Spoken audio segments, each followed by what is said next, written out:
तो भाई ये जो गाना है इन्ना सोना, इन्ना सोना ये जितना सॉफ्ट लगता है ना सुनने में, उतनी ही ब्यूटीफुल इसकी इमेजरी भी है। ऑब्वियसली गुलजार साहब ने लिखा है तो ये सरल सिंपल लाइंस तो होगी नहीं, इसमें चांद सितारों का डिस्क्रिप्शन है और वो ब्यूटीफुल इमेजिनेशन है। अगर आप वो इमेजिनेशन समझ गए ना तो अगली बार आपको एक गाना सुनते हो इतना मजा आएगा ना, आप लिख के ले लो मेरे से कि आपको मेरी याद आएगी, इस वीडियो की याद आएगी आपको।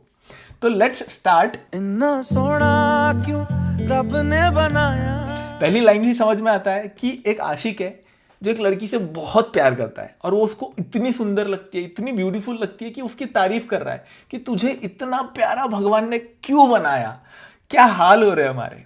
अब उसकी तारीफ करने के लिए अलग अलग वेज में उसकी तारीफ करता है। पहले वो बोलता है कि कोल होवे ते सेक लगदा है। कोल मतलब होता है नजदीक या पास होना। तो जब तू मेरे पास होती है ना तब मुझे सेक लगती है। जैसे हम आग के पास चले आए तो कैसे सेक लगती है, तो वैसे तेरे पास होने से मुझे सेक लगती है।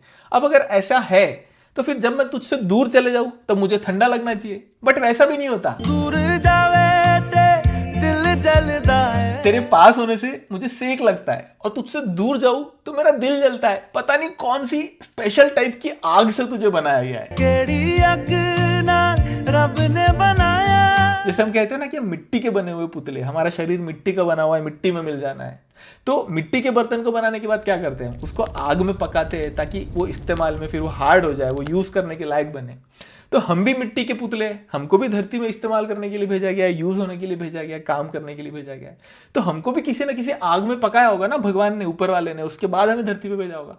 तो बाकी के लोगों को नॉर्मल आग में पकाया है, लेकिन तुझे एक स्पेशल आग में पकाया है क्योंकि तेरे पास आने से सेक लगता है, तुझे तेरे से दूर जाओ तो भी मेरा दिल जलता है। अब ये जो सिचुएशन है ना, ये क्या है पता है एग्जैक्टली कि आशिक ना जब अपने महबूब के मग्न हो जाता है उसके इश्क में, तो जब वो सामने आए ना महबूब, तो उसको देख के भी उसको होश गवा बैठता है अपने वो, क्योंकि वो बर्दाश्त नहीं कर सकता उसका जो नूर होता है, उसका जो रोशनी होती है, उसकी ब्यूटी होती है, तो वो अपने होश खो बैठता है। और जब वही महबूब उसको ना मिले बहुत दिनों तक, तब भी उसका हाल खराब हो जाएगा, वो तड़पता रहेगा, उसको बेचैनी होगी कि कब मैं अपने महबूब से मिलूं, कब मैं अपने महबूब से मिलूं। और जाने के बाद फिर वही हाल होगा। मतलब दोनों केसेस में तेरा मरना ही है, तुझे सफर करना ही है, इश्क की आग में जलना ही है। वही लिखा हुआ है कि तेरे पास आओ तो सेक लगता है, दूर जाओ तो दिल जलता है। क्या करूं मैं बता। ताप लगे ना तत्ती चांदनी दा। अब नेक्स्ट लाइन जो है वो तू बन के आ गई है धरती पे, ठीक है। भगवान ने इतने एफर्ट्स लेके तुझे बनाया है, इतना डेलिकेटली तुझे बनाकर भेजा है और मुझे सौंपा है, ठीक है। अब तू मेरे साथ है, मैं तुझे इतना प्यार करता हूँ, मैं कैसे तुझे थोड़ा सा भी खरोच आने दे तेरे ऊपर, जबकि मुझे पता है कि तू आम नहीं है, तू खास है, तू बाकी सब से जुदा है। बाकी सब लोगों को एक ढांचे में बनाया गया है, तो तुझे अलग ढांचे में बनाया गया है। तो अब मैं सोचता हूँ कि मैं मेरे से जो कुछ बन पड़े मैं उतना कर लूँ, तुझे एक खरोच भी नहीं आने दूँ। ताप लगे ना तत्ती चांदनी दा।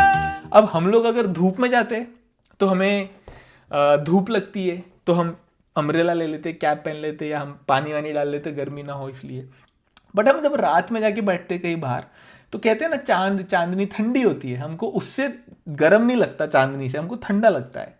लेकिन तू अलग है ना, तू इतनी सॉफ्ट है, इतनी डेलिकेट है कि हो सकता है कि तुझे चांदनी की गर्मी से भी तुझे कुछ नुकसान पहुंचे।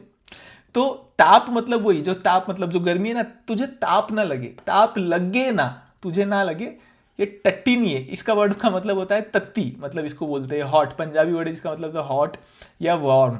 तो तुझे तत्ती चांदनी मतलब तुझे गर्म चांदनी का ताप भी ना लगे। चांदनी गर्म नहीं होती, ध्यान रखो, लेकिन तेरे लिए चांदनी भी गर्म है, तो इतनी डेलिकेट है, तो तुझे तत्ती चांदनी का ताप ना लगे, इसलिए मैं क्या करूंगा, मैं रात भर में ओस छिड़कूंगा तेरे ऊपर, ओस छिड़कावा। सारी राती मैं ओस छिड़कावा। क्योंकि मुझे पता है कि भगवान को तुझे बनाने में कितने एफर्ट्स लगे, कितने दर्द उसने उठाए, कितनी तकलीफें झेली है, तब जाके तू बनी है। इसलिए लिखा है किन्ने दर्दाना रब ने बनाया। खूबसूरती की डायरेक्ट तारीफ नहीं कर रहे कि तेरी आंखें ऐसी, तेरे बाल ऐसे, तुझे तेरे होठ वैसे, नहीं।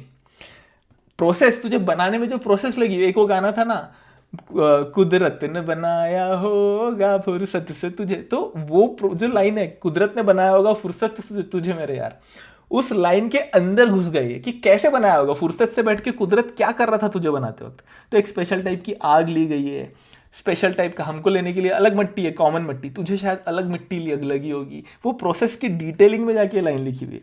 उसके बाद अब धरती पे आ गई तो ये नहीं बोल रहे कि तू बहुत नाजुक है, नाजुक नाजुक हल्की फुल्की लड़की है या कली कवल की, नहीं। उसकी नज़ाकत को बताने के लिए ये बोल रहे हैं कि धूप तो लगेगी, हर किसी को लगती है, लेकिन तुझे चांदनी की भी गर्मी ना लगे, इसलिए मैं सारी रात ओस छिड़कूंगा। जैसे फूल होते हैं ना, फूल हल्की सी भी गर्मी बढ़े तो मुरझा जाते हैं, तो तू फूलों से भी ज्यादा नाजुक है, तू चांदनी की गर्मी से भी मुरझा जाएगी, इसलिए फूलों के ऊपर हम ओस छिड़कते हैं उसको फ्रेश रखने के लिए। तो मैं तुझ पे ओस छिड़कता रहूंगा रात रात भर, ताकि तू ना मुरझाए, ताकि तुझे कुछ भी ना हो, क्योंकि मुझे पता है भगवान ने तुझे कितने दर्दानाल रब ने बनाया, रब ने बनाया। गुलजार साहब का नाम जुड़ जाए ना तो कोई भी लिरिक्स शैलो नहीं रहती, वो डीप रहेगी। डीप मतलब मुझे गुलजार साहब के बारे में ये लगता है कि गुलजार साहब इमेजरी में खेलते हैं। अगर आप गुलजार साहब के लिरिक्स समझना चाहते हो ना अच्छे से, तो आप इमेजिन कर लो। अगर आपने इमेजिनेशन में देख लिया उनको, फिर वो गाना एकदम अलग, आप सब लोग बाकी के लोग गाना अलग सुनते हैं, और जो लोग गुलजार साहब की इमेजिनेशन देख पाते हैं वो अलग तरीके से सुनते हैं। अब ये गाने को आप जाके सुनना, और अब देखना कि आप गाना सुनते वक्त ये चीज़ें इमेजिन करना। मेरे दिमाग में कैसे चलता है पता है पिक्चर, कि पहले वाले सीन में वो बोल रहा है कि भगवान ने तुझे बनाया, तू आग में तप, स्पेशल आग में तप के आ तो चुकी है। और सेकंड वाली इसमें कि छत पे बैठा है वो, ठीक है, रात का समय है, छत पे बैठे वो दोनों, और छत पे बैठे हैं और वो उसको देख के बोल रहा है कि ये जो चांदनी मेरे पे गिर रही है, सब लोग, पूरी दुनिया को चांदनी ठंडी लगती है, हो सकता है कि तुझे इसकी गर्मी से कुछ हो जाए। तो छत पे बैठे एक इमेजिनेशन चल रहा है मस्त, और वो उसके ऊपर, उसको प्रोटेक्ट करने के लिए उसके ऊपर ओस छिड़क रहा है। तो ये इमेजिनेशन लेना आप दिमाग में, और ये जो मैंने मीनिंग बताया इसको भी याद रखना, और अब ये गाना सुनना, इतना मजा आएगा आपको गाना सुनने में। गुलजार साहब का हर गाना ऐसा ही है, इमेजिनेशन का खेल है सारा। तो मेरा काम ही है भाई, जो मुझे मजा आता है गाना सुनने में, ये मजा मैं आप लोगों को ट्रांसफर करना चाहता हूँ। ये पूरा पेज उसी के इर्द गिर्द है। तो ये गाना मैं हमेशा से मजेदार, ऐसे मजे में सुनता था। एक बार मैंने अपनी वाइफ को पूछा कि तुझे पता है कि ताप लग गए ना तत्ती चांदनी का मतलब क्या है? बोले नहीं पता।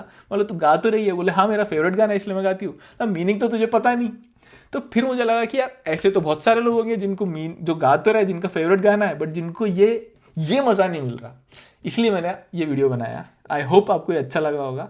अच्छा लगा है तो मुझे प्लीज़ कमेंट और इंस्टाग्राम पे डीएम करके भी बताना, मैं पर्सनली सबको रिप्लाई करूँगा। मैं मिलता हूँ नेक्स्ट वीडियो में, है ना मस्त।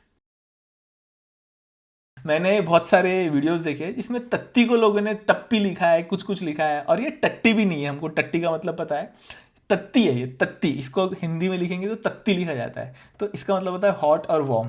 तो ताप लग गया ना तत्ती चांदनी का, सारी रात में ओस छिड़का हुआ। अगर गुलजार साहब ने लिरिक्स लिखे हैं तो चांद सितारों की बातें आनी ही आनी है। तो गुलजार साहब के लिरिक्स है, AR रहमान जी का म्यूजिक है, और अरिजीत सिंह हमारे अरिजीत दा का आवाज़ है। इतना परफेक्ट कॉम्बिनेशन है ये, और ये गाना अपन सब लोगों को पता है, आई नो। बट अब आप ये इमेजिनेशन के साथ आप जब इसको देखोगे ना, आप 100% लिख के ले लो, आपको मैं तन्ने मेरी याद आवेगी, है ना मस्त।